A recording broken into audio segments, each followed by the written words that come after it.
อตามที่เล่าเลยอย่าเชื่อเธอตามบทอ้างอิงหากเชื่อโดยนึกเดาผิดยิ่งไม่ควรเอ็นเองกับสิ่งเพียงคาดคะเนกาลมาสูตรบทธรรมพระพุทธศาสตร์พระองค์วางวาดหมดจดไม่ให้ไขว้เขวแนวคิดตามเหตุผลปนเปอาจมีโยเยเชื่อไปอาจไม่แน่นอนว่าตรงทฤษฎีของตนเชื่อจนล้นนั้นผิดคำสอนเชื่อรูปลักษณ์นั้นควรสังวรแม้อาจารย์สอนใช่ว่าเชื่อหมดเลย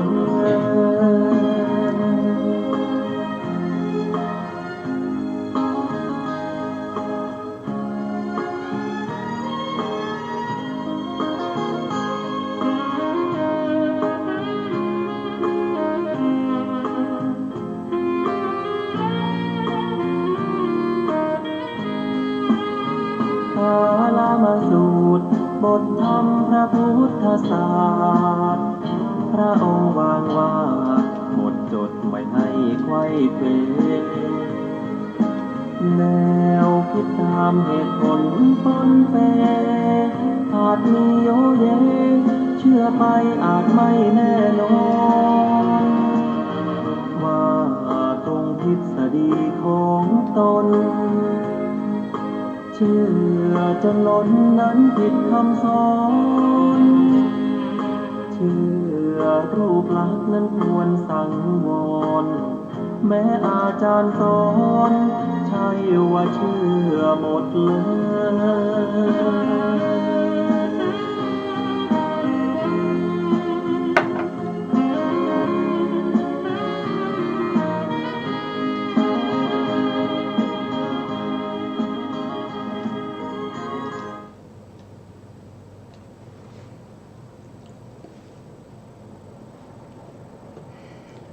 พุทธังสรณังกัจฉามิธัมมังสรณังกัจฉามิสังฆังสรณัง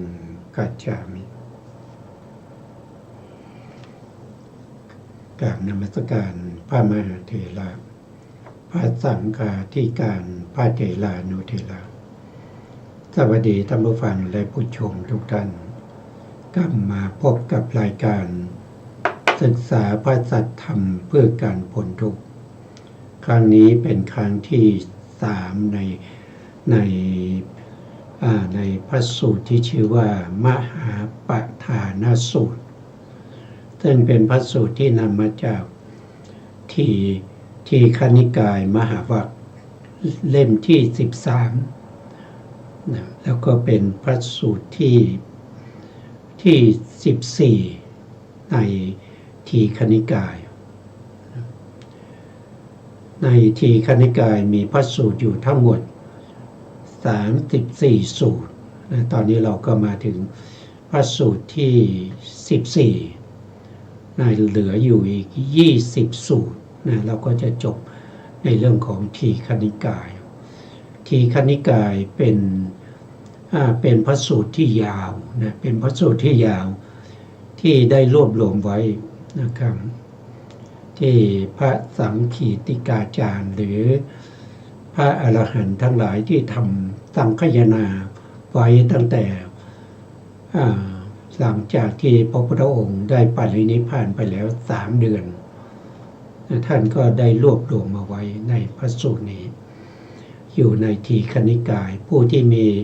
พระไตรปิฎกชุด91เล่มนะครับก็สามารถจะเปิดแล้วก็ศึกษาไปพร้อมกันได้นะมาถึงข้อธรรมข้อที่เท่าไหร่นะครับข้อธรรมข้อที่11นะข้อที่11มาถึงในครั้งที่แล้วนะครั้งที่แล้วเราก็พูดถึงการระลึกชาติของพระสัมมาสัมพุทธเจ้า พระสัมมาสัมพุทธเจ้าทรงแสดงพระธรรมนี้ให้แก่ภิกษุทั้งหลายที่ประชุมกันที่สภาหรือลงกรมนะครับที่ฟังธรรมในวัดพระเชตวันเป็นอารามของท่านอนาถปิณฑิกเศรษฐีเมื่อพระภิกษุทั้งหลายพูดถึงเรื่องของการระลึกชาติพระพุทธองค์รู้พระพุทธองค์ก็เสด็จไปแล้วก็แสดงในเรื่องของการระลึกชาติในส่วนของพระพุทธเจ้าทั้งหลายนะการระลึกชาติพระองค์ก็ย้อนหลังไปถึงพระพุทธเจ้าองค์ที่7นะองค์ที่7ก็คือพระวิปัสสีสัมมาสัมพุทธเจ้าซึ่งท่านได้อุบัติขึ้นเมื่อกลับที่91ที่แล้วนะกลับที่91นะกลับหนึ่งยาวมากนะครับยาวมากยาวเหลือเกินนับพบนับชาติไม่ได้ถ้าเวียนว่ายตายเกิดถ้าว่าโดยอาสงไขยแห่งปีก็มีอาสงไขยแห่งปีถึง28อาสงไขย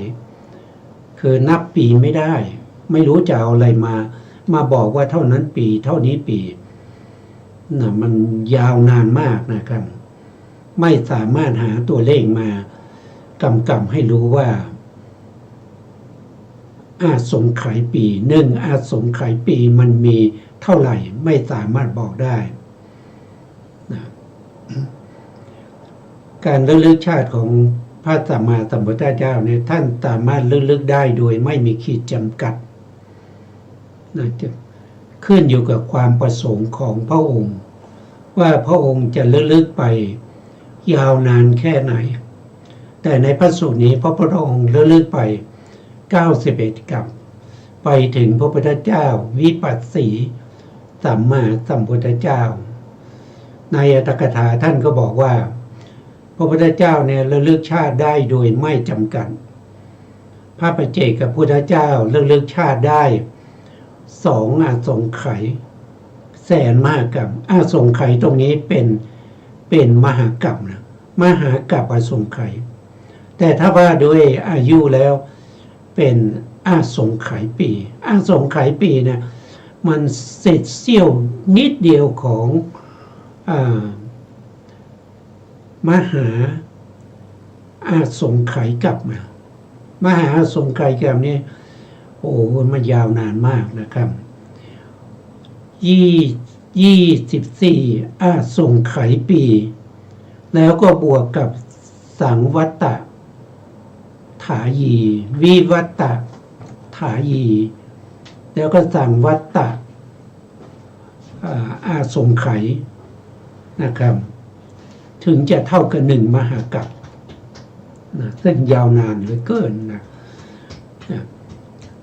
ส่วนผู้ที่ระลึกชาติลองมาจากพระปัจเจกนั่นก็คือได้แก่ พระอัครสาวกนะอัครสาวกระลึกชาติได้1อาสงไขยมหากัปแล้วก็เศษอีกแสนมหากัปต่อมาก็เป็นอสีติมหาสาวกอสีติมหาสาวกระลึกชาติได้100,000มหากัป ส่วนบุคคลนอกพระพุทธศาสนาที่มีเขาเรียกว่ารู้เรื่องของกรรมและผลของกรรมที่มีกรรมสกตาปัญญานะครับแต่นอกพระพุทธศาสนาไม่ได้อยู่ในพระพุทธศาสนาสามารถระลึกชาติได้สูงที่สุด40มหากัปนะครับอันนี้ก็เป็นเรื่องของการระลึกชาติได้นะครับวันนี้อาจารย์กันดาท่านก็พร้อมในรายการแล้วนะครับเพราะฉะนั้นเราก็จะศึกษาต่อจากครั้งที่แล้วนะครั้งที่แล้วเราได้ศึกษามาถึงตรงไหนครับอาจารย์ครับอาจารย์พร้อมก็ช่วยสาธยายต่อนะครับเชิญครับอาจารย์ครับต่อจากคราวที่แล้วพระผู้มีพระภาค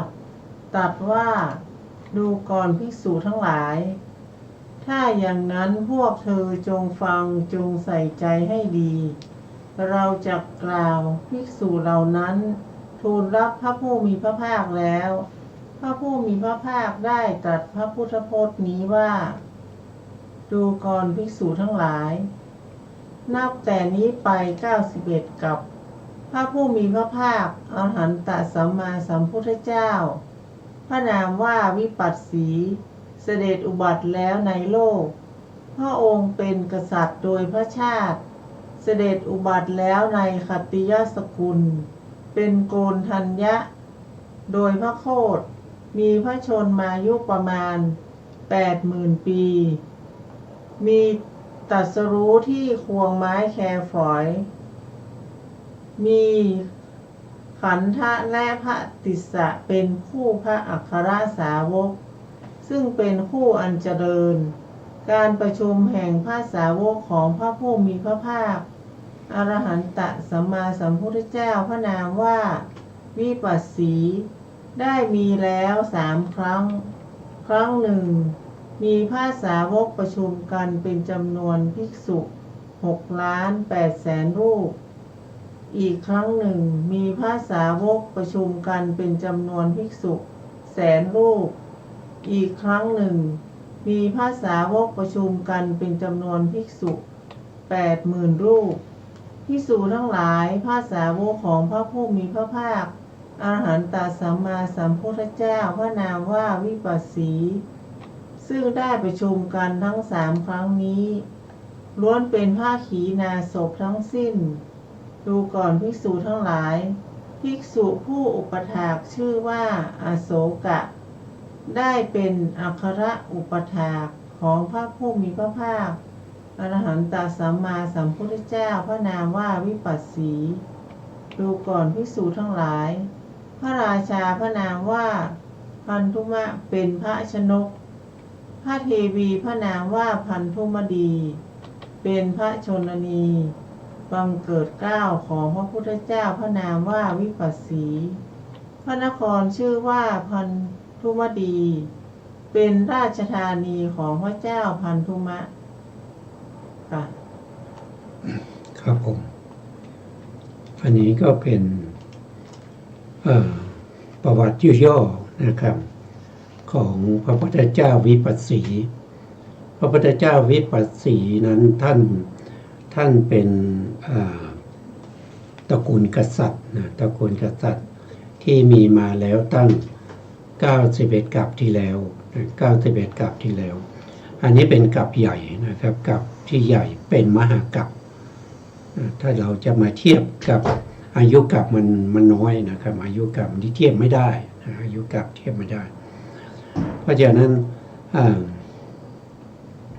เราก็จะเห็นได้ว่าการเวียนว่ายตายเกิดของสัตว์ทั้งหลายเนี่ยมันยาวนานนะครับแค่กัปเดียวนะครับแค่กัปเดียวนี้เกิดตายนับภพนับชาติไม่ได้นับภพนับชาติไม่ได้พอนับภพนับชาติไม่ได้นั่นแสดงว่ามันยาวมากนะครับแล้วกลับถึง91 กัปเนี่ยนะครับมีพระพุทธเจ้ามาอุบัติตอนนี้ผ่านไป7 พระองค์รวมทั้งพระพุทธเจ้าของเราโคตมะแค่7 พระองค์นะครับถ้านับด้วยกัปเนี่ยถึง91 กัปด้วยกันนั่นแสดงว่าระยะเวลาที่ว่างจากพระพุทธศาสนาเนี่ยเป็นจำนวนมากเป็นจำนวนมากเหลือเกินอย่างเช่นยกตัวอย่างในกัปของเราปัจจุบันนี้เรียกว่าภัตตกัปนี้มีพระพุทธเจ้าถึง5 พระองค์ด้วยกันตอนนี้อุบัติไปแล้วและปรินิพพานไปถึง4 พระองค์แล้วใน5 พระองค์นี้ถ้าเราพูดถึงว่าอายุของพระพุทธศาสนาถ้าเรารวมสมมติว่าเรารวมพระพุทธเจ้าแต่ละองค์นะครับมีอายุอยู่ในช่วงระยะเวลานะครับเอาตีง่ายๆประมาณ 100,000 ปีนะพระเจ้าแต่ละองค์ก็มีอายุอยู่ 100,000 ปีนะแต่จริงๆไม่ถึงอย่างพระเจ้าของเราแค่อายุมนุษย์ในสมัยนั้นแ แค่100 ปีเอง5 พระองค์ถ้ารวมกันแล้วก็500,000 ปี500,000 ปียังไม่เท่ากับ1 รอบของอายุมนุษย์นะ1 รอบอายุของมนุษย์เนี่ยตั้งแต่อาสงไขยปีลดลงมาเรื่อยๆนะครับมาจนถึง10 ปีแล้วก็จะเพิ่มขึ้นอีกนะเพิ่มขึ้นไปจนถึง1 อาสงไขยปีนะครับอันนี้ก็เรียกว่า1 รอบอายุกับของมนุษย์นะรวมแล้วนับเวลาไม่ได้แค่ตอนเริ่มต้นนะครับอาสงไขยปีมันก็มากแล้วนะมันก็มากแล้วถ้าเรานับอาสงไขยปีในภัตตกัปนี้อาสงไขยปีมีอยู่128 อาสงไขยปีนะ128 อาสงไขยปีมีพระพุทธเจ้าแค่5 พระองค์อันนี้คือมีพระพุทธเจ้ามากที่สุดแล้วนะครับในภัตตกัปมีพระเจ้า5 พระองค์นี้คือมากที่สุดแล้วบางกัปเนี่ยไม่มีพระพุทธเจ้าเลยในรอบอาสงไขย128 ปี128อาสงไขยรอบเนี่ยไม่มีพระพุทธเจ้าเลยนะมันเป็นระยะเวลาที่ยาวนานมากเพราะฉะนั้นพระพุทธองค์จึงตรัสว่าการอุบัติขึ้นของพระสัมมาสัมพุทธเจ้าเนี่ยเป็นเรื่องที่ยากนะเป็นเรื่องที่ยากไม่ใช่ง่ายๆนะกว่าจะได้อุบัติขึ้นมาแต่ละองค์นะครับแต่ละองค์นะครับอย่างเช่นพระพุทธเจ้าของเรานะครับโคตมะเนี่ยมีอายุอยู่แค่100 ปีนะครับจริงๆพระองค์อยู่แค่80 ปีเท่านั้นต้องใช้เวลาบำเพ็ญบารมีมายาวนานถึง4 อาสงไขยแสนมหากัปกว่าจะได้วิชาของความเป็นพระพุทธเจ้ามากว่าจะได้สามารถที่จะระลึกชาติได้โดยไม่มีขีดจำกัดกว่าจะได้สัพพัญญูมานะครับกว่าจะรู้ว่าพระพุทธเจ้าองค์นั้นนะครับในยุคนั้นในสมัยนั้นทรงพระนามว่าอย่างนั้นนะมาจากโคตรไหนนะครับมาจากตระกูลที่เป็นกษัตริย์หรือเป็นพราหมณ์นะครับหรือว่ามีพระชนนีนะครับหรือว่าพระชนกนะครับชื่ออะไรนะครับเมืองอะไรเนี่ยโอ้ยมันไม่ใช่เรื่องสักเล็กสักน้อยนะครับมันไม่ใช่เรื่องสักเล็กสักน้อยเพราะฉะนั้นเราเกิดมาเป็นมนุษย์แล้วเราได้พบพระพุทธศาสนาแล้วเราอย่าปล่อยให้โอกาสนี้มันล่วงเลยไปนะถ้าโอกาสนี้ล่วงเลยไปกว่าที่เราจะได้กลับมาพบพระเจ้าองค์ใหม่พระศรีอริยเมตไตรต้องใช้เวลายาวนานอีกไม่รู้กี่อาสงไขยปีแล้วบางทีเราอาจจะไม่ได้เกิดมาร่วมยุคร่วมสมัยกับพระองค์เพราะอะไรเพราะพระองค์เกิดเป็นมนุษย์เราไปเกิดเป็นสัตว์เดรัจฉานเป็นเปรตเป็นอสุรกายเป็นสัตว์นรกเราจะรู้ได้ยังไงว่ามีพระพุทธศาสนาเพราะฉะนั้นพระพุทธศาสนาจึงเกิดขึ้นได้ยากแล้วผู้ที่จะพบพระพุทธศาสนาได้ก็เป็นเรื่องที่ยากมากถ้าบุญไม่มากพอนะครับบารมีไม่เพียงพอเราจะไม่ได้พบพระพุทธศาสนาแล้วมันเสียหายอะไรกับการที่เราไม่ได้พบพระพุทธศาสนาก็เวียนว่ายตายเกิดอยู่ในอบายเป็นสัตว์นรกเป็นส่วนมากถูกเขาทรมานถูกเขาเอาไปเผาเอาไปย่างเอาไปต้มอยู่บ่อยๆอันนี้มันคือความทุกข์ทรมานแม้เราได้เกิดมาเป็นมนุษย์ก็มีความทรมานเกิดมาแล้วจะต้องมีการแสวงหาอาหารนะครับแสวงหาที่อยู่แสวงหาเครื่องนุ่งห่มยารักษาโรคนะครับมันไม่ใช่ของง่ายๆนะครับแล้วเราทำอย่างนี้มาแล้วนับครั้งไม่ถ้วนเกิดเป็นมนุษย์แล้วก็นับครั้งไม่ถ้วนเราก็ยังยินดีจะเกิดเป็นมนุษย์จะให้ความทุกข์ทั้งหลาย ในวัฏฏะสงสารมาลงโทษเราอีกนะครับเกิดมาแล้วก็มีความทุกข์ก็คือความแก่ความเจ็บความตายแล้วก็จะไปเกิดอีกนะครับมันไม่น่าจะเพียงพอแล้วนะครับสำหรับการเกิดของผู้ที่ได้พบพระพุทธศาสนานะครับได้ฟังธรรมจากพระสัมมาสัมพุทธเจ้านะครับเพื่อจะได้มุ่งหน้าสู่พระนิพพานต่อไปนะครับต่อไปเราก็จะเชิญอาจารย์กันดาท่านได้สาธยายต่อครับเชิญครับอาจารย์ครับว่าด้วยพระโพธิสัตว์ดูก่อนภิกษุทั้งหลายครั้งนั้นแลพระโพธิสัตว์พระนามว่าวิปัสสีจุติจากชั้นดุสิตแล้วมีพระสติสัมปชัญญะเสด็จลงสู่พระครรภ์ของพระมารดาข้อนี้เป็นธรรมดาในเรื่องนี้ดูก่อนภิกษุทั้งหลายธรรมดามีอยู่ดังนี้เมื่อใดพระโพธิสัตว์จุติจากชั้นดุสิตเสด็จลงสู่พระครรภ์ของพระมารดาเมื่อนั้นในโลกพร้อมทั้งเทวโลกมารโลกพรหมโลกในหมู่สัตว์พร้อมทั้งสมณพราหมณ์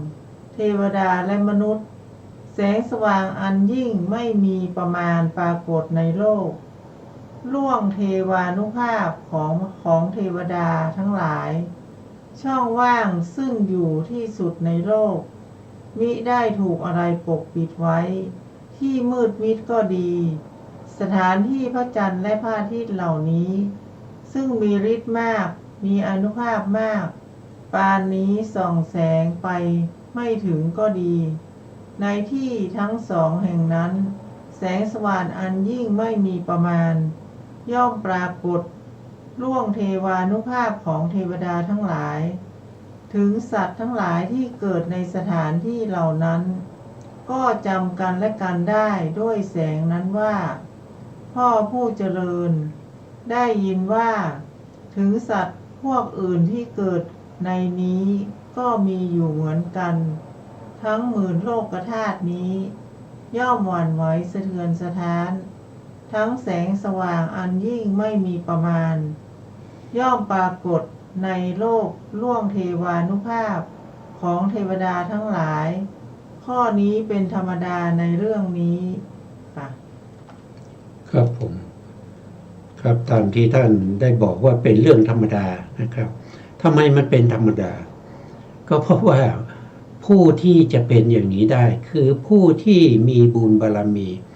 ที่จะหาผู้ใดเปรียบปานไม่ได้นะครับในขณะนั้นผู้ที่จะเป็นพระพุทธเจ้าเนี่ยจะได้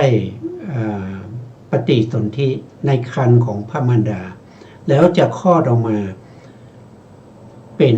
พระโพธิสัตว์แล้วก็จะได้ตรัสรู้เป็นพระพุทธเจ้าในภพนั้นเป็นคนที่สร้างบารมีมามากมายไม่มีใครที่จะเปรียบเทียบได้มีแต่เพียงคนเดียวนะครับเป็นมหาบุรุษเป็นผู้ที่ไม่มีใครจะเสมอเหมือนได้อันนี้มันเป็นธรรมดานะครับธรรมดาของพระโพธิสัตว์ในภพสุดท้ายที่จะได้ตรัสรู้เป็นพระพุทธเจ้าท่านจะมีสติสัมปชัญญะในการที่จะยังลงสู่พระครรภ์ของพระมารดาไม่ใช่มาแบบไม่รู้นะท่านจะมีสตินะครับแล้วก็ยังลงสู่พระครรภ์ในขณะที่ยังลงสู่พระครรภ์นั้นเกิดแผ่นดินไหวท่านบอกว่าแผ่นดินไหวถึง10,000 โลกธาตุ10,000 โลกธาตุนี้คือหมายถึงว่าคำสั่งสอนของพระพุทธเจ้าที่อุบัติขึ้นเนี่ยจะกระชอนกระจายไปถึง10,000 โลกธาตุ10,000 โลกธาตุนั้นคือ10,000 จักรวาลนะครับเทวดาที่อยู่ใน10,000 จักรวาลเนี่ยจะมาฟังธรรมนะครับจะมาฟังธรรมของพระเจ้านะหลังจากที่พระพุทธเจ้าแต่ละองค์ได้ตรัสรู้แล้วธรรมแรกที่จะแสดงนั้นก็คือธรรมจักรกับปวัตตนสูตรไม่ว่าจะเป็นพระพุทธเจ้าวิปัสสีพระพุทธเจ้าตีขีพระพุทธเจ้าเวสสัพพูพระพุทธเจ้ากัปกุสันโธโกนาคามนะ กัสสปะหรือว่าจะเป็นพระเจ้าของเราโคตมะเมื่อตรัสรู้แล้วธรรมที่จะแสดงครั้งแรกทุกพระองค์จะแสดงธรรมจักรกัปปะวัตนสูตรเหมือนกันเลยเพราะนั้นเทวดาที่อยู่ในหมื่นจักรวาลเนี่ยท่านรู้ข่าวท่านจะมาฟังธรรมนะครับเพราะฉะนั้นพระธรรมของพระองค์เนี่ยจะกระช่อนไปถึงหมื่นโลกธาตุหมื่นจักรวาลนั่นเองนะครับแล้วก็แสงสว่างที่ส่องไปนี้นะครับมันยิ่งกว่าแสงของพระอาทิตย์นะแสงของพระอาทิตย์ของจักรวาลนะครับเวลาพระอาทิตย์ของจักรวาลเนี่ยมันมีอยู่หนึ่งดวงเนี่ยมันส่องแสงไปได้ถึงทั่วจักรวาลนะครับทีนี้มันมีนรกอยู่นรกหนึ่งนะครับที่อยู่ระหว่างจักรวาลสามจักรวาลเนี่ยมาชนกันเหมือนกับการเอาลูกบอล3ลูกเนี่ยมาวางชนกันตรงช่องว่างระหว่างลูกบอล3ลูกนั้นแสงพระอาทิตย์ส่องไปไม่ถึงนะครับแล้วก็มีสัตว์นรกอยู่ตรงนั้นสัตว์นรกเขาเรียกว่าเป็นโลกันตะนรกโลกันตะนรกเนี่ยจะมืดมิดเป็นที่เยือกเย็นที่สุดนะครับเขาจะมีชีวิตอยู่กับการไต่อยู่บนขอบจักรวาลคือภูเขาขอบจักรวาลนั้นไม่เคยมีแสงสว่างไหนที่จะส่องไปถึงเลยแต่ด้วยผู้ที่มีบุญได้มาอุบัติจะได้ตรัสรู้เกิดแผ่นดินไหวเกิดแสงสว่างส่องขึ้นมาจนทั่วไปหมดไม่ว่าที่ไหนนะครับแม้กระทั่งโลกันตะนรกก็มีแสงสว่างเกิดขึ้นจะอยู่ในถ้ำที่ลึกมากที่ไม่เคยมีแสงสว่างนี้ก็ส่องไปถึงอันนี้เป็นพุทธานุภาพของพระโพธิสัตว์ในภพสุดท้ายยิ่งกว่าอานุภาพของเทวดายิ่งกว่าอานุภาพของพวกพรหมนะครับอันนี้เป็นธรรมดาตามที่ท่านบอกว่าข้อทั้งหลายเหล่านี้เป็นธรรมดาของเรื่องนี้นะครับมันเป็นธรรมดาเป็นธรรมเนียมของผู้ที่จะได้เป็นพระพุทธเจ้านะครับต่อไปเราก็จะฟังอาจารย์ท่านได้สาธยายต่อนะครับเชิญครับอาจารย์ครับดูก่อนภิกษุทั้งหลายธรรมดามีอยู่ดังนี้ในเวลาที่พระโพธิสัตว์เสด็จลงสู่พระครรภ์พระมารดาเทวบุตร4พระองค์ย่อมเข้าไปรักษาทิศทั้ง4โดยตั้งใจว่าใครๆคือมนุษย์หรืออมนุษย์ก็ตามอย่าเบียดเบียนพระโพธิสัตว์หรือพระมารดาของพระโพธิสัตว์นั้นได้ข้อนี้เป็นธรรมดาในเรื่องนี้ดูก่อนภิกษุทั้งหลายธรรมดามีอยู่ดังนี้ในเวลาที่พระโพธิสัตว์เสด็จลงสู่พระครรภ์ของพระมารดาของพระโพธิสัตว์โดยปกติทรงศีลงดเว้นจากการฆ่าสัตว์งดเว้นจากการลักทรัพย์งดเว้นจากการประพฤติผิดในกามงดเว้นจากการกล่าวเท็จงดเว้นจากการดื่มน้ำเมาคือสุราและเมรัยอันเป็นฐานแห่งความประมาทข้อนี้เป็นธรรมดาในเรื่องนี้ดูก่อนภิกษุทั้งหลายธรรมดามีอยู่ดังนี้ในเวลาที่พระโพธิสัตว์ลงสู่พระครรภ์ของพระมารดาของโพธิสัตว์ย่อมไม่เกิดมนัสซึ่งเกี่ยวด้วยกามคุณในบุรุษทั้งหลายพระมารดาของโพธิสัตว์ย่อมเป็นหญิงที่บุรุษใดๆซึ่งมีจิตกำหนัดแล้วจะล่วงเกินไม่ได้ข้อนี้เป็นธรรมดาในเรื่องนี้ดูก่อนภิกษุทั้งหลายธรรมดามีอยู่ดังนี้ในเวลาที่พระโพธิสัตว์เสด็จลงสู่พระครรภ์ของพระมารดาของพระโพธิสัตว์ย่อมได้กามคุณ5พระนางเพียบพร้อมพรั่งพร้อมด้วยกามคุณ5ได้รับบำเรออยู่ข้อนี้เป็นธรรมดาในเรื่องนี้ครับผมนี่ก็เป็นธรรมดาอีกนะครับ ข้อที่หนึ่งท่านก็บอกว่าตอนที่พระโพธิสัตว์เนี่ยมาปฏิสนธิในพระครรภ์ของพระมารดาเนี่ยจะมีเทวดานะครับจะมีเทวดาท่านจะรู้นะครับว่าบุคคลคนนี้จะได้ตรัสรู้เป็นพระพุทธเจ้านะครับคือเขารู้มาตั้งแต่พระโพธิสัตว์นี้อยู่บนสวรรค์นะตอนนั้นอยู่บนสวรรค์ก่อนที่จะมาปฏิสนธิในครรภ์เนี่ยก็มีเทวดานะครับเทวดาก็เข้าไปหาเทวดานะเทวดาคือพระโพธิสัตว์เนี่ยที่ตอนที่อยู่บนสวรรค์นั้นนะครับเข้าไปแล้วก็ไปขอให้ท่านนะครับให้มาอุบัติในโลกมนุษย์เพื่อจะได้ตรัสรู้เป็นพระพุทธเจ้านะพระโพธิสัตว์ก็ยังไม่รับปากนะครับพระโพธิสัตว์ท่านก็จะมีการพิจารณานะครับเขาเรียกว่าปัญจวิโลกานะคือการพิจารณา5อย่างนะครับหนึ่งก็คือพิจารณาถึงเรื่องประเทศนะครับหรือภูมิภาคที่จะไปอุบัติถ้าภูมิภาคไหนที่มีบัณฑิตมากๆนะเป็นภูมิภาคที่พระพุทธเจ้าจะอุบัติถ้าดูแล้วไม่มีภูมิภาคเลยไม่มีประเทศเลยที่มีบุญบารมีนะครับมีบุญบารมีที่จะตรัสรู้พระพุทธเจ้าจะไม่อุบัตินะครับแล้วก็ดูถึงบิดาใครจะเป็นบิดาของพระพุทธเจ้าใครจะเป็นมารดาของพระพุทธเจ้าบิดามารดาจะต้องอยู่ในตระกูล2ตระกูลเท่านั้นคือตระกูลแห่งกษัตริย์กับตระกูลแห่งพราหมณ์อย่างใดอย่างหนึ่งนะครับแล้วพระมารดานี้จะต้องมีอายุ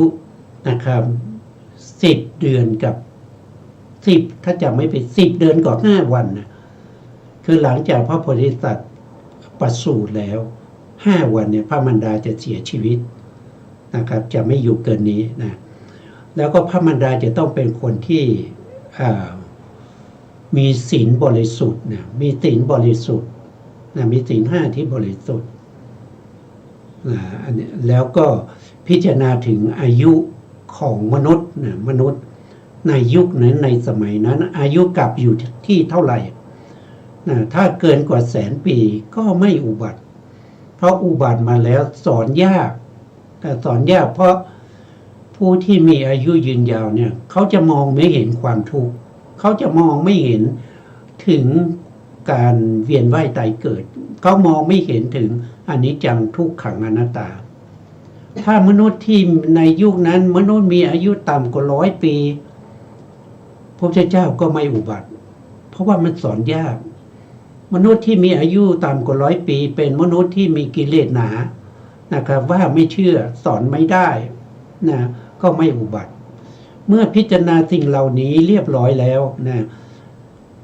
พระโพธิสัตว์ถึงจะรับอาราธนานะครับมาสู่พระครรภ์ของพระมารดาเพราะนั้นเทวดาท่านรู้ท่านก็มาอารักขานะครับเขาแต่งตั้งเทวดา4 องค์นะครับมารักษาแต่บางในเนี่ยเขาก็บอกว่าเป็นเท้ามหาราชทั้ง4นะครับก็คือเท้าจัตุวาลมหาราชทั้ง4นะเป็นผู้ที่มาคอยดูแลนะครับทั้ง4 ทิศนะอันนี้ก็เป็นเรื่องธรรมดานะเป็นธรรมดาเป็นอย่างนี้ทุกองค์นะครับพระพุทธเจ้าทุกองค์จะเป็นอย่างนี้นะครับอันนี้เป็นเรื่องธรรมดานะครับต่อไปเราก็ฟังอาจารย์ท่านได้สาธยายต่อครับเชิญครับอาจารย์ครับดูก่อนภิกษุทั้งหลายธรรมดามีอยู่ดังนี้ในเวลาที่พระโพธิสัตว์เสด็จลงสู่พระครรภ์ของพระมารดาอาพาธใดๆย่อมไม่เกิดแก่พระมารดาของพระองค์เลยพระมารดาของพระโพธิสัตว์ย่อมทรงสำราญไม่ลำบากกายและพระมารดาของพระโพธิสัตว์ทอดพระเนตรเห็นพระโพธิสัตว์ซึ่งเสด็จอยู่ภายในพระครรภ์มีอวัยวะน้อยใหญ่ครบถ้วนมีอินทรีย์ไม่บกพร่องดูก่อนภิกษุทั้งหลายเปรียบเหมือนแก้วไพฑูรย์อันงามเกิดเองอย่างบริสุทธิ์8 เหลี่ยม นายช่างเจรไนยดีแล้วสุขใสแวววาวสมส่วนทุกอย่างมีได้เขียวเหลืองแดงขาวหรือนวลร้อยอยู่ในนั้นบุรุษผู้มีจักษุจะพึงหยิบแก้วไพฑูรย์นี้วางไว้ในมือแล้วพิจารณาเห็นว่าแก้วไพฑูรย์นี้งามเกิดเองอย่างบริสุทธิ์แปดเหลี่ยมช่างเจรไนยดีแล้วสุขใสแวววาวสมส่วนแวววาวสมส่วนทุกอย่างมีได้เขียวเหลืองแดงขาวหรือนวลร้อยอยู่ในแก้วไพฑูรย์นั้นแม้ฉันใดดูก่อนภิกษุทั้งหลายฉันนั้นเหมือนกันแลในเวลาที่พระโพธิสัตว์เสด็จลงสู่พระครรภ์ของพระมารดาอาพาธใดๆย่อมไม่เกิดแก่พระมารดาของพระโพธิสัตว์เลยพระมารดาของพระโพธิสัตว์ทรงสำราญไม่ลำบากพระกายพระมารดาของพระโพธิสัตว์ย่อมทอดพระเนตรเห็นพระโพธิสัตว์เสด็จอยู่ณภายในพระครรภ์มีอวัยวะน้อยใหญ่ครบถ้วนมีอินทรีย์ไม่บกพร่องข้อนี้เป็นธรรมดาในเรื่องนี้ครับผมก็ท่านบอกว่ามันเป็นปกติของพระโพธิสัตว์ที่จะได้ตรัสรู้เป็นพระพุทธเจ้าเนี่ยเวลาที่ยังลงสู่พระครรภ์ของพระมารดาเนี่ยนะครับเวลาที่อยู่ในครรภ์เนี่ยพระโพธิสัตว์ทั้งหลายเนี่ยก็จะนั่งขัดสมาธินะครับหันหน้าออกนะเอาหลังพิงกับด้านกระดูกสันหลังนะครับหันหน้าออกข้างหน้านะครับนั่งขัดสมาธิอยู่นะครับพระมารดาก็จะมองเห็นพระโพธิสัตว์นะครับว่าเป็นผู้ที่สมส่วนทุกอย่างนะมีมหาปุริลักษณะ32ประการมีอนุพยัญชนะ80อย่างพระมารดาก็เป็นผู้ที่ไม่มีโรคภัยไข้เจ็บในช่วงที่พระโพธิสัตว์ยังอยู่ในพระครรภ์นะครับเทวดาทั้งหลายก็คอยดูแลนะครับคอยดูแลไม่ให้ใครมาทำอันตรายแล้วได้นะครับแล้วพระมารดาก็จะไม่มีความกำหนัดนะครับในช่วงที่พระโพธิสัตว์อยู่ในพระครรภ์นะครับจะรักษาพรหมจรรย์นะครับตลอดระยะเวลา10 เดือนนะ10 เดือนกับ5 วันก่อนที่จะจุตินะจุติก็คือการเคลื่อนนะครับเคลื่อนจากความเป็นมนุษย์ไปเกิดเป็นเทวดาหลังจากที่ประสูติที่ให้ประสูติแก่พระโพธิสัตว์แล้วนะท่านก็จะกลับไปเป็นเทพบุตรอยู่ในสวรรค์ชั้นดุสิตนะปัจจุบันนี้พระมารดาก็ยังอยู่ในสวรรค์ชั้นดุสิตนะชั้นดุสิตเป็นเทพบุตรนะครับตามที่เขาเล่ากันนะครับแต่ไม่มีหลักฐานว่าพระมารดาผู้นี้เนี่ยเป็นผู้ที่ตั้งความปรารถนาขอเป็นแม่ของพระพุทธเจ้านะครับขอเป็นพระมารดาของพระพุทธเจ้าถึง5 พระองค์ด้วยกันนะครับเขาว่าผมก็ฟังมานะครับเขาว่าปัจจุบันเนี่ยผ่านไปแล้ว4 พระองค์นะครับก็คือตั้งแต่เป็นพุทธมารดาของพระพุทธเจ้ากักกุสันโธนะครับแล้วก็โกนาคัมมนะแล้วก็กัสสปะนะกัสสปะสัมมาสัมพุทธเจ้าและปัจจุบันก็โคตมะสัมมาสัมพุทธเจ้าก็ยังเหลืออีกพระองค์หนึ่งคือพระศรีอริยเมตไตรพระศรีอริยเมตไตรทำไมท่านได้ชื่อว่าศรีอริยเมตไตรก็เพราะท่านมีแม่ที่เป็นอริยะก็คือหมายความว่าพระมารดาของพระพุทธเจ้าเนี่ยนะครับตอนนี้เป็นโสดาบันนะตอนนี้เป็นโสดาบันเพราะอะไรก็เพราะว่าหลังจากที่พระพุทธเจ้าของเราโคตมะนะครับโคตมะได้ตรัสรู้เป็นพระพุทธเจ้าแล้วในพรรษาที่7นะตรัสรู้ได้7 ปีนะครับพระพุทธเจ้าของเราก็เสด็จไปที่เทวดาชั้นตาวติงสานะครับก็คือชั้นดาวดึงส์นะครับแล้วก็เชิญพระมารดามาเป็นประมุขในการฟังธรรมในครั้งนั้นนะพระมารดาก็เสด็จมานะครับ อดีตนะอดีตพระมารดาของพระพุทธเจ้าหรือพระโพธิสัตว์นะก็มาฟังธรรมเป็นประมุขของเทวดาทั้งหลาย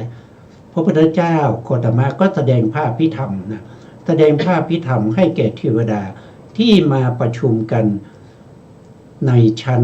ดาวดึงส์นะครับตลอด3 เดือนนะครับช่วงเข้าพรรษา3 เดือนเนี่ยแสดงธรรมตั้งแต่ต้นพรรษาจนไปถึงวันสุดท้ายนะครับไม่มีการพักผ่อนนะทั้งกลางวันกลางคืนนะครับแสดงตลอดติดต่อกัน1 พรรษานะครับพระมารดาของพระเจ้าท่านก็ได้เป็นพระโสดาบันนะปัจจุบันนี้เป็นโสดาบันแล้วก็อยู่ที่ชั้นดุสิตนะครับถ้าที่เขาเล่ากันนะครับก็น่าจะต้องรอนะครับถ้าจะต้องรอพระศรีอริยเมตไตรนะครับมาอุบัติเพราะพระศรีอริยเมตไตรเขามีนามว่าศรีอริยเมตไตรนะครับคือเกิดจากผู้ที่เป็นพระอริยะคือโสดาบันนั่นเองนะครับแม่ท่านจะเป็นโสดาบันนะเขาเล่ากันอย่างนั้นนะครับแต่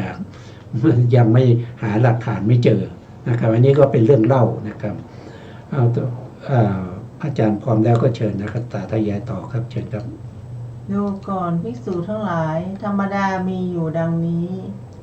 ในเมื่อพระโพธิสัตว์ประสูติแล้วได้7 วันพระมารดาของพระโพธิสัตว์ย่อมที่วงคตเศษเข้าถึงชั้นดุสิตข้อนี้เป็นธรรมดาในเรื่องนี้ดูก่อนภิกษุทั้งหลายธรรมดามีอยู่ดังนี้หญิงอื่นๆบริหารครรภ์9 เดือนบ้าง10 เดือนบ้างจึงคลอดพระมารดาของพระโพธิสัตว์หาเหมือนอย่างนั้นไม่พระมารดาของพระโพธิสัตว์บริหารพระโพธิสัตว์ด้วยพระครรภ์ครบ10 เดือนถ้วนจึงประสูติข้อนี้เป็นธรรมดาในเรื่องนี้ดูก่อนภิกษุทั้งหลายธรรมดามีอยู่ดังนี้พระมารดาของพระโพธิสัตว์ย่อมไม่ประสูติเหมือนหญิงอื่นๆซึ่งนั่งหรือนอนคลอดส่วนพระมารดาของพระโพธิสัตว์ประทับยืนประสูติพระโพธิสัตว์ข้อนี้เป็นธรรมดาในเรื่องนี้ดูก่อนภิกษุทั้งหลายธรรมดามีอยู่ดังนี้ในเวลาพระโพธิสัตว์เสด็จประสูติจากพระครรภ์พระมารดาพวกเทวดารับก่อนพวกมนุษย์รับทีหลังข้อนี้เป็นธรรมดาในเรื่องนี้ดูก่อนภิกษุทั้งหลายธรรมดามีอยู่ดังนี้ในเวลาที่พระโพธิสัตว์เสด็จประสูติจากพระครรภ์พระมารดาและยังไม่ทันถึงแผ่นดินเทวบุตร4 องค์ประคองรับพระโพธิสัตว์แล้ววางไว้เบื้องหน้าพระมารดากราบทูลว่าขอจงมีพระทัยยินดีเถิดพระเทวีพระโอรสของพระองค์ที่เกิดมีศักย์ใหญ่นี้เป็นธรรมดาในเรื่องนี้ค่ะครับก็เรื่องธรรมดาของผู้มีบุญนะครับผู้มีบุญก็จะเป็นอย่างนี้นะครับบุญนี่ก็มีหลายระดับใช่ไหมครับเราก็จะสังเกตเห็นว่าผู้ที่มีบุญนะครับมีบุญได้เกิดมาเป็นมนุษย์เนี่ยปัจจุบันนี้ก็เป็นเกิดเป็นลูกพระราชาอย่างเงี้ยนะก็มีการมีพิธีการต่างๆนะครับบางคนมีบุญก็ได้มาเกิดเป็นลูกเศรษฐีมหาเศรษฐีนะครับก็มีพิธีการนะครับต่างๆที่เป็นไปได้นะครับแต่ซึ่งแตกต่างจากผู้ที่มีบุญมากที่สุดสร้างบารมีมายาวนานกว่าจะได้มาเป็นพระโพธิสัตว์ชาติสุดท้ายเพื่อจะตรัสรู้เป็นพระพุทธเจ้านั้นจะมีบุญมากน้อยแค่ไหนแม้แต่เทวดาเทวดายังต้องมาเข้ายามรักษาพระครรภ์เทวดายังต้องมาคอยรับตอนที่พระโพธิสัตว์ประสูติพระโพธิสัตว์ประสูตินะครับแล้วก็เมื่อกี้ได้พูดถึงอายุของพระมารดานะครับพูดว่า10 เดือนกับ5 วันนั้นมันผิดพลาดนะขอแก้เป็นตามในนี้นะครับก็คือ10 เดือนกับ7 วันนะครับไม่ใช่5 วันพระมารดามีอายุ10 เดือนกับ7 วันนะครับหลังจากคลอดพระโพธิสัตว์ได้7 วันแล้วพระมารดาก็จะ เขาเรียกว่าอะไรก็คือสวรรคตนะครับ ก็คือตายนั่นเองนะครับ ตายแล้วก็ไปเกิดในชั้นดุสิตนะมันเป็นธรรมดามันเป็นอย่างนี้นะครับพระพุทธเจ้าทุกพระองค์ก็เป็นอย่างนี้นะครับไม่ใช่เฉพาะพระพุทธเจ้าวิปัสสีนะพระพุทธเจ้าของเราโคตมะก็เป็นลักษณะอย่างนี้นะครับพระเจ้าทุกพระองค์เนี่ยเขาจะไม่เกิดในเมืองนะเขาจะเกิดในป่านะครับก็จะเกิดในป่าทุกองค์นะครับเป็นธรรมดาเป็นอย่างนั้นนะครับอันนี้เป็นธรรมดานะครับธรรมดาต่อไปก็จะมีอะไรบ้างนะครับเราก็จะฟังอาจารย์ท่านได้สาธยายต่อครับเชิญครับอาจารย์ครับดูก่อนภิกษุทั้งหลายธรรมดามีอยู่ดังนี้ในเวลาที่พระโพธิสัตว์เสด็จประสูติจากพระครรภ์พระมารดาเสด็จประสูติอย่างง่ายทีเดียวง่ายดายทีเดียวไม่เปรอะเปื้อนด้วยน้ำไม่เปรอะเปื้อนด้วยเสมหะไม่เปรอะเปื้อนด้วยโลหิตไม่เปรอะเปื้อนด้วยสิ่งไม่สะอาดอย่างใดอย่างหนึ่งเป็นผู้บริสุทธิ์ผุดผ่องดูก่อนภิกษุทั้งหลายแก้วมณีอันบุคคลวางลงไว้ในผ้ากาสิกพัสแก้วมณีย่อมไม่ทำผ้ากาสิกพัสให้เปรอะเปื้อนเลยถึงแม้ผ้ากาสิกพัสก็ไม่ทำแก้วมณีให้เปรอะเปื้อนเพราะเหตุไรจึงเป็นดังนี้เพราะสิ่งทั้งสองเป็นของบริสุทธิ์แม้ฉันใดดูก่อนภิกษุทั้งหลายฉันนั้นเหมือนกันแลในเวลาที่พระโพธิสัตว์เสด็จประสูติจากพระครรภ์พระมารดาก็ประสูติอย่างง่ายดายทีเดียวไม่เปรอะเปื้อนด้วยน้ำไม่เปรอะเปื้อนด้วยเสมหะไม่เปรอะเปื้อนด้วยโลหิตไม่เปรอะเปื้อนด้วยสิ่งไม่สะอาดอย่างใดอย่างหนึ่งเป็นผู้บริสุทธิ์ผุดผ่องข้อนี้เป็นธรรมดาในเรื่องนี้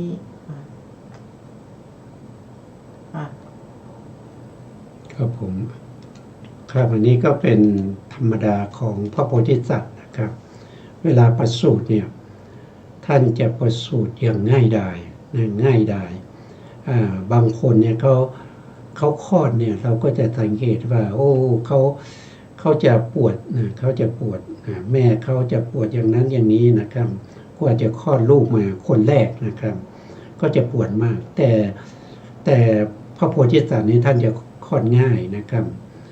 ถึงเวลาครบ10 เดือนแล้วท่านก็จะคลอดออกมาอย่างง่ายๆแล้วก็เวลาคลอดก็ไม่มีน้ำเปื้อนนะไม่มีน้ำเปื้อนนะครับแล้วก็เวลาคลอดมาเนี่ยท่านจะคนปกติเนี่ยถ้าคลอดเนี่ยเขาจะเอาหัวออกมาก่อนใช่ไหมครับแต่พระโพธิสัตว์นี่ก็เอาเท้าออกมาก่อนเอาเท้าออกมาก่อนนะครับแล้วก็มีเทวดาคอยรับนะมีเทวดาคอยรับนะใครอยากจะเป็นอย่างนี้นะครับก็ต้องสร้างบุญบารมีนะครับก็ต้องสร้างบุญบารมี ให้เหมือนกับพระโพธิสัตว์ที่สร้างมานะครับ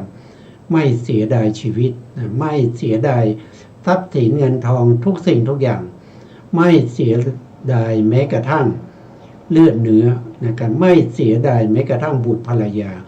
ไม่เสียดายแม้กระทั่งชีวิตนะครับจุดมุ่งหมายก็คือสัพพัญญุตญาณนะท่านตรัสว่าลูกเราก็ไม่ใช่ว่าไม่รักนะ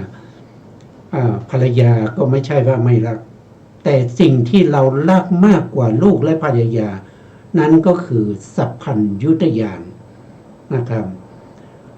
ด้วยสัพพัญญุตญาณนี้แหละนะครับที่จะช่วยลื้อขนสัตว์ทั้งหลายที่มีความทุกข์เวียนว่ายตายเกิดอยู่ในวัฏสงสารนี้ให้พ้นไปจากวัฏสงสารช่วยทั้งภรรยานะครับช่วยทั้งบุตรช่วยทั้งพ่อแม่นะครับแล้วก็ช่วยบุคคลอื่นๆญาติทั้งหลายตลอดไปจนถึงเทวดาเป็นถึงพรหมนะครับตลอดจนไปถึงแม้กระทั่งสัตว์นรกเปรตอสุรกายเดรัจฉานนะถึงแม้ว่าเขาจะไม่สามารถที่จะตรัสรู้ธรรมได้ในภพนั้นแต่พระพุทธองค์ก็ได้ไปโปรดเพื่อเป็นอัธยาศัยเป็นอุปนิสัยให้เขาได้ตรัสรู้ในภพต่อๆไปนะครับอันนี้ด้วยพระมหากรุณาที่คุณนั้นยิ่งใหญ่ นะครับที่พระสัมมาสัมพุทธเจ้าทรงบำเพ็ญมาบำเพ็ญบารมีก็ยากแสนยากนะเมื่อได้เป็นพระพุทธเจ้าแล้วก็ไม่ใช่สบายนะครับต้องมีการตรวจสอบใครพยานต้องเสด็จไปโปรดคนนั้นคนนี้นะครับถูกเขาด่าถูกเขาว่านะครับบางครั้งก็มีพวกที่เป็นมิจฉาทิฏฐิมาด่ามาว่านะครับพระองค์ก็สามารถที่จะฝ่าฟันอุปสรรคเหล่านั้นมาจนสามารถประดิษฐานพระพุทธศาสนาไว้ได้อย่างมั่นคงแล้วก็ปรินิพพานไปแล้วนะครับต่อไปอาจารย์สาธยายต่อครับดูก่อนภิกษุทั้งหลายธรรมดามีอยู่ดังนี้ในเวลาที่พระโพธิสัตว์เสด็จประสูติจากพระครรภ์มารดาทานน้ำย่อมปรากฏจากอากาศ2 ทานเย็นทาน1ร้อนทาน1สำหรับสนานพระโพธิสัตว์และพระมารดาข้อนี้เป็นธรรมดาในเรื่องนี้ดูก่อนภิกษุทั้งหลายธรรมดามีอยู่ดังนี้พระโพธิสัตว์ผู้ประสูติแล้วได้ผู้หนึ่งประทับยืนด้วยพระบาททั้งสองอันสม่ำเสมอปีนพระพักตร์ทางด้านทิศอุดรเสด็จดำเนินไป7 ก้าวและเมื่อฝูงเทวดากั้นเสวตฉัตรตามเสด็จอยู่ทรงเหลียวแลดูทั่วทุกทิศเปล่งวาจาว่าเราเป็นยอดของโลกเราเป็นใหญ่แห่งโลกเราเป็นผู้ประเสริฐแห่งโลกความเกิดของเรานี้เป็นครั้งที่สุดบัดนี้ความเกิดอีกมิได้มีดังนี้ข้อนี้เป็นธรรมดาในเรื่องนี้ดูก่อนภิกษุทั้งหลายธรรมดามีอยู่ดังนี้เมื่อใดพระโพธิสัตว์เสด็จประสูติจากพระครรภ์พระมารดาเมื่อนั้นในโลกพร้อมทั้งเทวโลกมารโลกพรหมโลกในหมู่สัตว์พร้อมทั้งสมณพราหมณ์เทวาและมนุษย์แสงสว่างอันยิ่งไม่มีประมาณย่อมปรากฏล่วงเทวานุภาพของเทวดาทั้งหลายช่องว่างซึ่งอยู่ที่สุดโลกมิได้ถูกอะไรปกปิดที่มืดมิดก็ดีสถานที่ที่พระจันทร์และพระอาทิตย์เหล่านี้ซึ่งมีฤทธิ์มากมีอานุภาพมากปานนี้ส่องแสงไปไม่ถึงก็ดีทั้งที่ทั้งสองแห่งนั้นส่องแสงสว่างอันยิ่งใหญ่ไม่มีประมาณย่อมปรากฏล่วงเทวานุภาพของเทวดาทั้งหลายถึงสัตว์ทั้งหลายที่เกิดในสถานที่เหล่านั้นก็จำกันและกันได้ด้วยแสงสว่างนั้นว่าพ่อผู้เจริญได้ยินว่าถึงสัตว์พวกอื่นที่เกิดในที่นี้ก็มีอยู่เหมือนกันและหมื่นโลกธาตุก็ย่อมหวั่นไหวสะเทือนสะท้านทั้งแสงสว่างอันยิ่งไม่มีประมาณย่อมปรากฏในโลกล่วงเทวานุภาพของเทวดาทั้งหลายในข้อนี้เป็นธรรมดาในเรื่องนี้ค่ะครับผมวันนี้ก็เป็นธรรมดาอีกแล้วนะครับธรรมดาอีกแล้วเพราะว่าพระโพธิสัตว์ทั้งหลายก็จะเป็นอย่างนี้นะครับตอนที่ประสูติมาครั้งแรกนะครับก็จะมีเทวดาก็เอาสายน้ำร้อนกับน้ำเย็นมาผสมกันเพื่อจะสงสนานพระโพธิสัตว์เมื่อสงสนานพระโพธิสัตว์แล้วพระโพธิสัตว์ก็จะย่างพระบาทย่างพระบาทไปนะครับก่อนที่ย่างพระบาทไปทางที่เหนือนะครับแล้วไปถึง7 ก้าวด้วยกันนะครับแล้วก็จะเป่งเขาเรียกว่าเป็นคำพูดเป็นอภิวาจานะครับเป็นวาจาที่ประเสริฐที่สุดนะครับเราเป็นผู้ยิ่งใหญ่นะครับเราเป็นหนึ่งเดียวนะครับไม่มีใครที่เหมือนเรานะครับแล้วเรามีชาตินี้เป็นชาติสุดท้ายเราจะไม่เกิดอีกแล้วนะครับเกิดอีกครั้งนี้เป็นครั้งสุดท้ายอันนี้ก็ไปศึกษาเพิ่มเติมนะครับเขา จะมีในอืมในในในพระสูตรอื่นนะครับเขาเรียกว่าอภิสวะคงจำไม่ได้นะครับจำชื่อไม่ได้นะที่เปล่งวาจานี้เป็นวาจาที่ประเสริฐที่สุดนะก็ไปศึกษาดูนะครับลองเสิร์ชหาในอินเทอร์เน็ตก็ได้นะครับก็จะสามารถที่จะพบคำรายละเอียดต่างๆนะครับวันนี้เวลาเราก็ใกล้หมดแล้วนะครับอาจารย์ครับส่วนที่เหลือเราก็จะมาต่อในครั้งต่อไปนะครับอาจารย์มีอะไรที่จะพูดกับท่านผู้ฟังบ้างไหมครับมีหรือว่าจะมีคำถามอะไรบ้างนะครับที่เกี่ยวกับเรื่องนี้นะครับก็ถามได้นะครับหรือว่าจะแนะนำชี้แนะนะครับสำหรับผู้ที่ฟังอยู่ทางบ้านนะครับที่มีข้อสงสัยอะไรนะครับก็สามารถที่จะเข้ามาใน Facebook นะครับใน Facebook ของประเสริฐพีระวงศ์นะครับก็สามารถที่จะชี้แนะได้ว่ามันเป็นอย่างนั้นอย่างนี้นะเสนอข้อคิดเห็นต่างๆได้นะครับไม่ได้ปิดกั้นนะครับเพราะพระพุทธศาสนาเนี่ยไม่ใช่ของเราคนเดียวนะครับมันเป็น